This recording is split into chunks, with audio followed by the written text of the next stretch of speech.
శీతల దేశాలకు మారుపేరైన ఐరోపా ఖండం ఇప్పుడు బాణుడి ప్రతాపానికి అల్లాడిపోతుంది. రికార్డు స్థాయిలో నమోదవుతున్న ఉష్ణోగ్రతలు, తీవ్రమైన వడగాలులతో యూరప్ దేశాలు ఉక్కిరిబిక్కిరి అవుతున్నాయి. జూన్ 21 నుంచి ఇప్పటి వరకు వడదెబ్బ కారణంగా ఐరోపా వ్యాప్తంగా 1300 మందికి పైగా మరణించినట్లు ప్రపంచ ఆరోగ్య సంస్థ సంచలన ప్రకటన చేసింది. ఒక్క ఫ్రాన్స్లోనే గత బుధవారం నాటికే 1000 మందికి పైగా ప్రాణాలు కోల్పోవడం అక్కడి వాతావరణ తీవ్రతకు అద్దం పడుతోంది.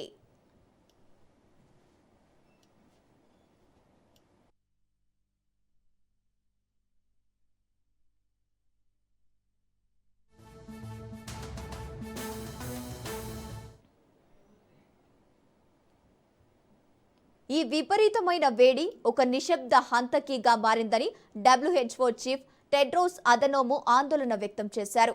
యూరప్లోని ఇల్లు, పాఠశాలలు, పని ప్రదేశాలు ఇలాంటి అధిక వేడిని తట్టుకునే స్థితిలో లేవని ఈ సందర్భంగా స్పష్టం చేశారు.